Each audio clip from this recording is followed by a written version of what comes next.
Our second presentation in this session is by Emmanuel Coe and Antoine Boulanger, and it is about artificial intelligence for automatic identification of spectral lines. About artificial intelligence for automatic identification of spectral lines. The goal of this work is to provide to the astronomers some tools to automatically model astrophysical spectra using artificial intelligence. I show here, for example, a spectrum taken about 10 years ago.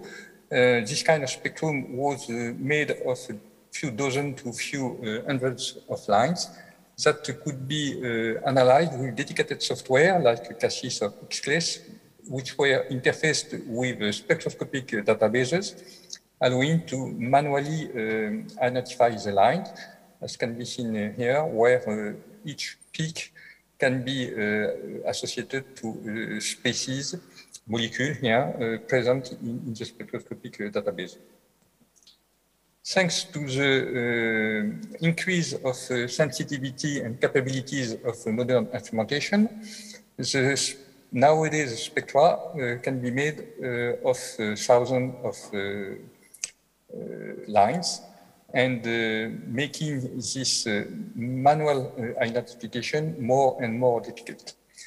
And even if these software also allow to compute synthetic spectra that help to identify the lines where the line binding can be important, as is the case in this spectrum, where you can recognize easily the brightest lines and identify them to the usual suspect species, as it was the case previously.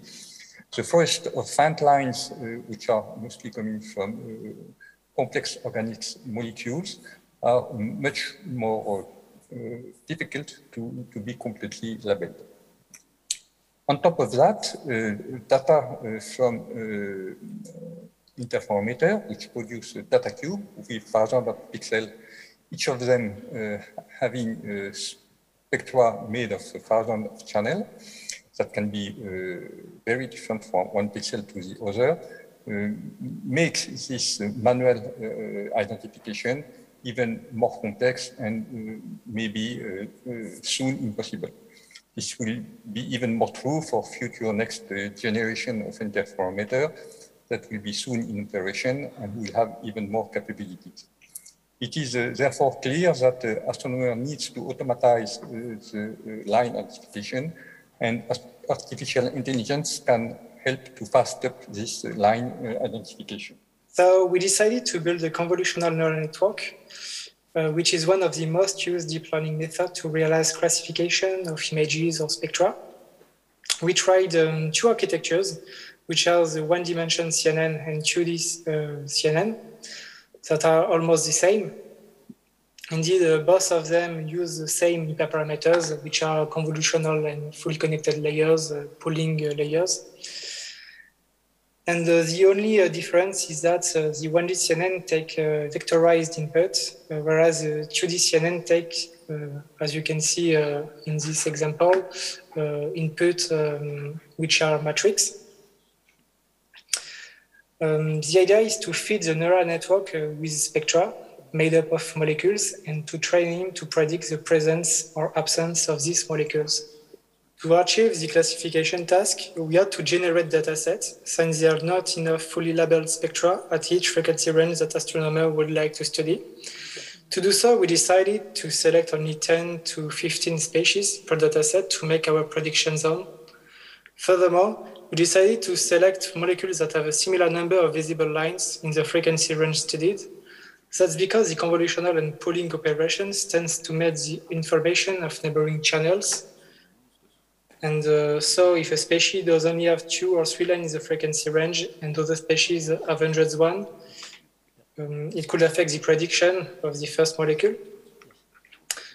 Moreover, we wanted to have spectra as different as possible, so we decided to create them by selecting randomly several parameters, such as the number of molecules in it.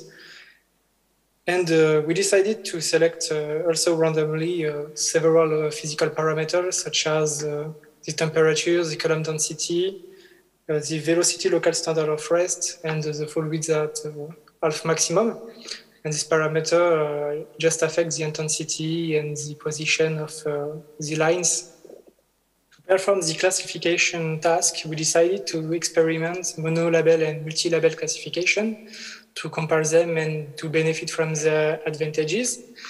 We first tried the mono-label classification, which is the most common classification method. So in the first instance, we created one artificial neural network per molecule to test. And it may be a little bit slow and repetitive, but it's very helpful because it allowed us to set the layer-wise retropropagation, which is an explaining artificial intelligence method. In fact, it allows us to discover which pixel is responsible for the decision made by the CNN.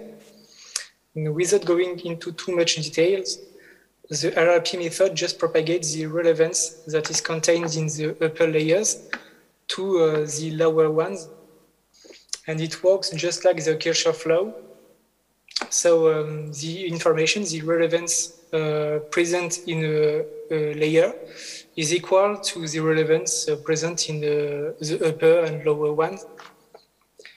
And to understand how it works, we have made one example of a synthetic spectra made up of methanol and other molecules.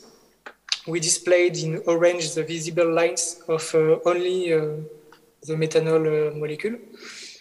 And on the lower image, we displayed the generated spectra again and the weights given by the LRP method. And we can see that the EVR weights correspond to the visible lines of methanol. So we can see that the CNN has made this prediction using mainly the methanol lines. Later, we built a multi-label classification CNN that return as output a vector of values between 0 to 1 that indicate the CNN prediction for all the molecules tested.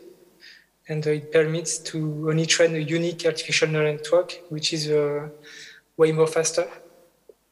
To be sure to have the best prediction results, it's very important to set the good hyperparameter values. In our case, we try to optimize the value of 8 hyperparameters, such as the number of convolutional canals, the size of these convolutional canals, or the number of convolutional or fully connected layers, and so on. To do so, there are 3 main approaches that exist. The first one are the grid search and random search that are the most used one, but they are not really efficient because the grid search tries all the combination possible. That is very time consuming. And the random search only tries some combination selected randomly. That's why we decided to experiment the Bayesian optimization. And without going in depth mathematics, it aims to maximize an acquisition function called, in our case, the expected improvement that you can see here, that tries to find the best compromise between exploitation, that means knowing that the neighbor of the selected set of hyperparameter gave great results, for instance, here, and the exploration, which means a lack of information on this kind of set tested, for instance, there. And this is this compromise between exploitation and exploration that allows Bayesian optimization not to be stuck in a local maximum. Moving forward, on the artificial neural network is trained, we want to test our real spectra to get the prediction on it. Since nowadays spectra are very rich and complex, we can pass it directly in our neural network. So we decided to perform some processing before. To do so, we used a dictionary, a Gaussian dictionary, containing the location of the visible lines for all the molecules that we want to test. And so we remove all the other lines. And once it's done, we rebuild the conserved line to give them a Gaussian shape to make them look like the one from our training spectra. Once it's done, the real spectra has approximately the same complexity as the one we used to train our neural network. And we can use it to get the prediction on the molecule we want to test. When we look at our result, first with a test set using a K-fold validation, we can see that the accuracy of prediction are pretty close from each other and pretty good. But when we look at the result on a real spectra, which is rich and complex, we can see that the best prediction are for the molecules that have a large number of visible lines, like you can see here. But for molecules that just have one or maybe 2, 3 visible lines in the spectra, the prediction is give output pretty randomly with a high variance. And that's the result for the 2D CNN. And for the 1D CNN, we can see the same problem with a great prediction for this molecule with a large number of visible lines and pretty bad results for the molecule with a few visible lines. And these results comfort us in the idea that we have to generate data sets of molecules that have a similar number of visible lines. In a nutshell, we've seen that the identification of molecule in a spectra using artificial neural network is pretty promising. And if this work must be continued to achieve better results, it has already permitted to discover a new molecule in a star-forming region.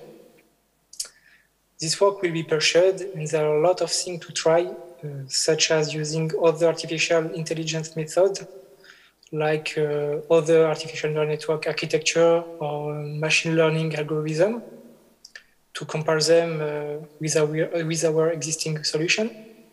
And thereafter, the objective is to expand our automatized solution to realize identification, not only on one spectra, but on hyperspectral cubes.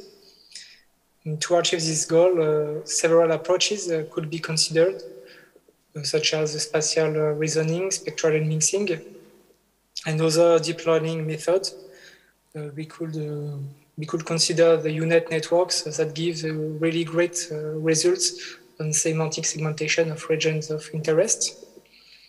And that's all. Thank you for listening.